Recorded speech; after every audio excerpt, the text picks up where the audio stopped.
Assalamualaikum warahmatullahi wabarakatuh. Halo, perkenalkan nama saya Nimadi Sintia Meswari, biasa dipanggil Cynthia dengan NIM 15022230099.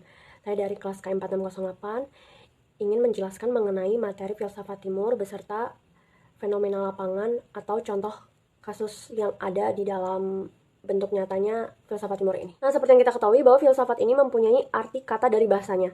Nah, si filsafat ini berasal dari bahasa Yunani dengan kata filosofia, yang berarti kata filo ini diartikan dengan cinta, suka, dan senang. Sedangkan sofia ini diartikan dengan pengetahuan, hikmah, dan kebenaran.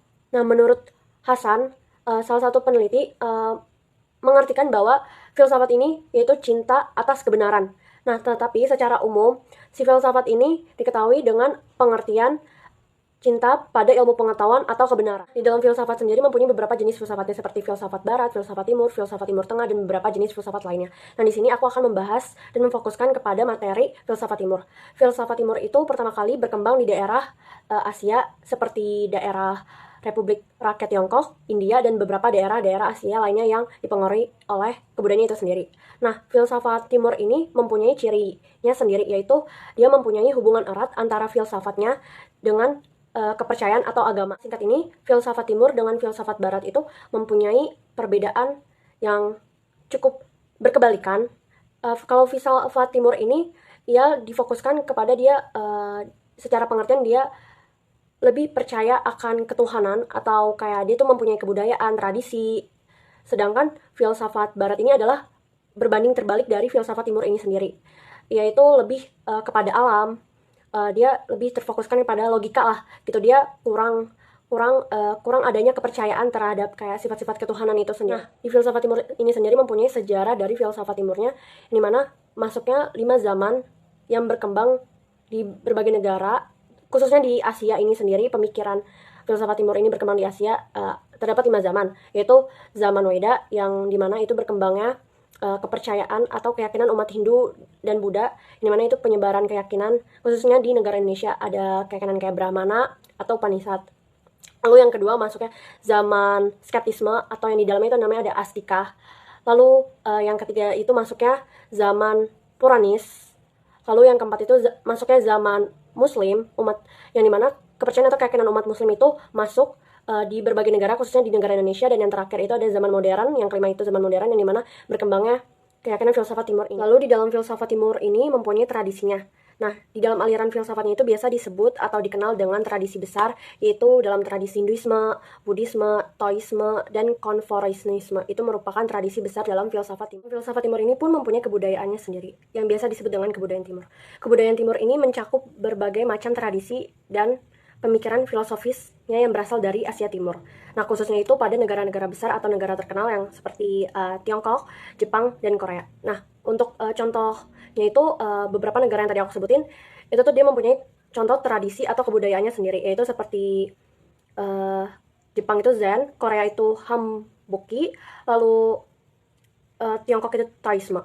Nah, secara umumnya juga filsafat timur ini mempunyai pendekatan yang berbeda melalui pemahamannya dengan dunia dan manusia. Nah, ia juga menekankan pada keseimbangan, keharmonisan, dan hubungan manusia dengan alam antar sesamanya. Filsafat timur ini sendiri terdapat beberapa jenis filsafat timur yang berada pada beberapa negara yang menjelaskan kebudayaan atau tradisi yang berbeda-beda, seperti contohnya negara Cina, Indonesia, dan India. Selain itu, di dalam perkembangan filsafat timur terdapat juga perkembangan dalam pemikiran filsafat spiritualisme kuno. Nah, filsafat spiritualisme kuno di sini mencakup pada tradisi-tradisi dan aliran-aliran yang menganggap bahwa realitas itu mendasari alam semesta seperti adanya spiritual dan non-material. Nah, filsafat spiritualisme kuno ini merupakan salah satu contoh dari adanya filsafat timur ini. Ia merupakan bagian dari filsafat timur ini, yang dimana adanya tradisi keyakinan pada umat Hindu dan Buddha. Lalu juga dalam dua keyakinan ini mempunyai tingkat kesadaran yang lebih tinggi. Nah, di sini aku akan memfokuskan pada filsafat timur Indonesia. Filsafat timur Indonesia di sini merujuk pada keberagaman tradisi yang berada pada kepulauan Indonesia ini sendiri. Filsafat timur Indonesia juga merupakan salah satu yang mempunyai kekayaan, kebudayaan, keragaman tradisi, dan yang dipengaruhi oleh keberagaman keagamaan atau aliran-aliran kepercayaan yang berasal pada pemikiran Timur ini sendiri, seperti halnya keyakinan pada umat Hindu, lalu Muslim dan Buddha, dan beberapa keyakinan tradisional pribumi lain. Adapun salah satu aliran filsafat yang merupakan bagian dari filsafat Timur Indonesia ini sendiri, yaitu aliran kejawen atau aliran kebatinan. Kejawen atau kebatinan ini merupakan gabungan dari ajaran-ajaran Jawa, Muslim, Hindu, Buddha, dan unsur lokal aliran lainnya. Nah, aliran ini menekankan pada pemahaman pada kehidupan spiritual, hubungan antara manusia dengan alam semesta, dan prinsip dalam kebijaksanaan menjalani kehidupan sehari-hari. Lalu selain aliran kejawen atau kebatinan, ada pun beberapa aliran-aliran lainnya yang berada di dalam filsafat Timur Indonesia ini sendiri, yaitu salah satunya adalah aliran Sufi Islam yang dimana mengajarkan tentang pemurnian diri dan pencapaian kesatuan dengan Tuhan melalui zikir dan meditasi, serta beberapa keyakinan-keyakinan pribumi lainnya yang terkait dengan animisme dan dinamisme yang berpusat pada hubungan manusia dengan alam dan roh. Filsafat Timur Indonesia juga menunjukkan bahwa pentingnya perspektif lokal dalam memahami realitas dan pandangan etika, hubungan antara manusia dan alam semesta, spiritualitas. Lalu filsafat Timur Indonesia juga terus berkembang dan menjadi inspirasi bagi orang banyak di sekitar kita, khususnya bagi cendekiawan, seniman, dan pemikir Indonesia untuk menggali makna dan nilai-nilai dalam kehidupan sehari-hari serta memperkuat identitas dalam budaya bangsa. Lalu di dalam filsafat di dunia timur ini mempunyai beberapa pemikiran yang berdasarkan Al-Kindi dan Al-Farabi yang berada pada filsafat Islam di dunia timur, di mana mereka mempunyai berbagai idenya masing-masing yang berbeda.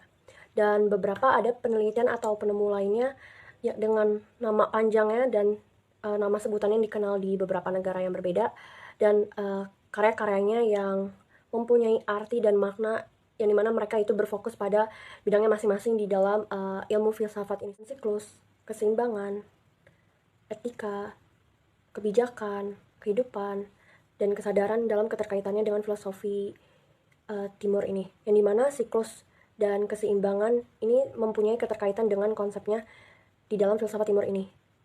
Hal ini tuh menjadi kayak siklus itu tuh dengan pemahaman adanya kematian, kehidupan, dan reinkarnasi, yang dimana ia memperkaitkannya juga dengan konsep yang berbeda-beda, lalu juga adanya nilai-nilai dan norma di dalamnya itu, yang dimana filsafat timur ini mempunyai hubungan antara manusia dengan alam semesta menurut filsafat timur. Ini aku mempunyai contoh kasus atau fenomena lapangan dalam bentuk nyatanya, yang dimana ini anggap saja ada dua orang, yaitu orang A dan orang B. Orang A ini berasal dari timur, yang dimana ia tuh mempunyai keyakinan, tradisi, budaya yang sangat kental, sedangkan orang B ini adalah keterbalikan dari orang A ini, yang dimana ia hanya meyakininya secara logika saja. Nah, orang A ini dapat disebut mengaitkan dengan filsafat timur karena adanya suatu hubungan antara manusia dengan alam, yang dimana ia mempunyai keyakinan pada Tuhan, sedangkan orang B ini berbeda dengan dia, yang dimana ia hanya meyakini logikanya saja dan menurutnya yang dianggap benar. Sekian penjelasan beserta contoh kasus atau fenomena lapangan dalam bentuk nyatanya yang saya sampaikan mengenai filsafat timur, khususnya filsafat timur yang berada di negara Indonesia ini. Kurang yang lebihnya saya mohon maaf. Terima kasih. Wassalamualaikum warahmatullahi wabarakatuh.